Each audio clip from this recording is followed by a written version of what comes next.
Hi అందరికీ, welcome to my channel Chinnu Dolly 143. ఇవేంటో అనుకుంటున్నారా? జున్ను పాలు. మీలో ఎవరికైనా తెలిస్తే కమెంట్ చేయండి. వీటితో జున్ను ఎలా తయారు చేసుకోవాలో నేను చూపిస్తాను. ముందుగా ఏం కావాలో చూడండి.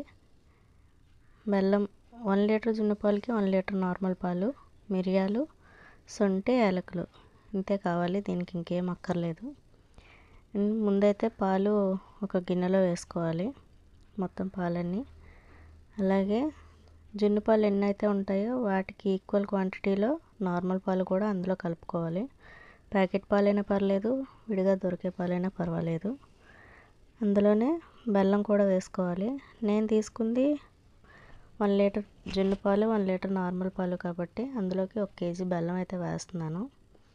బెల్లం అంతా వేసేసిన తర్వాత బాగా కలపాలి, బెల్లం కలిసిపోయే వరకు.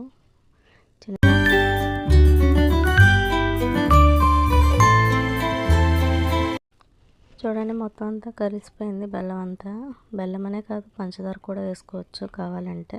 బెల్లం అయితే మంచిదనేసి నేను బెల్లం వేసుకున్నాను. మొత్తం బెల్లం అంతా కరిగిన తర్వాత అందులోనే మిరియాల పొడి,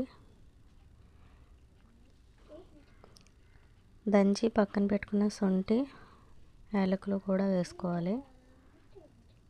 అవన్నీ వేసిన తర్వాత మళ్ళీ ఒకసారి బాగా కలిపి పక్కన పెట్టుకుంటాం. తర్వాత ఒక కుక్కర్లోని కొంచెం నీళ్ళు వేసి మనం కలిపి పక్కన పెట్టుకున్నది డైరెక్ట్గా అందులో పెట్టేయచ్చు. పెట్టేసి దాని మీద ఏదైనా ప్లేటు మూత పెట్టుకొని దాని మీద కొంచెం వెయిట్ కూడా పెట్టుకోవాలి. ఎందుకంటే జున్నులో కొంచెం వాటర్ అయితే వస్తుంది, ఆ వాటర్ అంతా బయటకు రాకుండా. పెట్టేసిన తర్వాత కుక్కర్ మూత వేసేసి విజిల్ పెట్టుకొని స్టవ్ ఆన్ చేసుకోవటమే.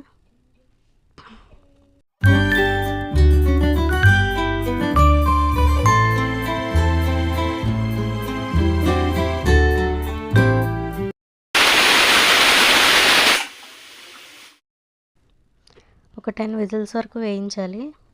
అవి వేయించిన తర్వాత చూస్తే ఇలా ఉంటుంది.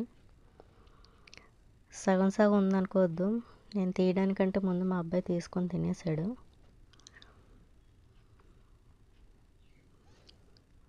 ఫైనల్ లుక్ అయితే ఇలా ఉంది. పంచదార వేస్తే కనుక కొంచెం వైట్గా వస్తుంది. బెల్లం వేసాను కాబట్టి ఈ కలర్లో వచ్చింది. టేస్ట్ అయితే మాత్రం చాలా బాగుంది. స్వీట్ అన్నీ కరెక్ట్గా సరిపోయాయి.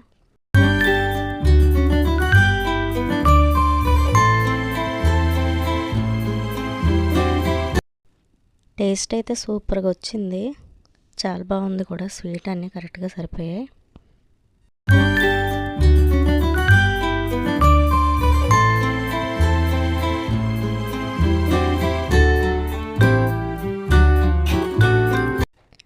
చాలా ఈజీగా చేసుకోవచ్చు అండ్ టేస్ట్ కూడా చాలా బాగుంటుంది. అంటే జున్ను పాలు అన్ని సమయాల్లో దొరకవు.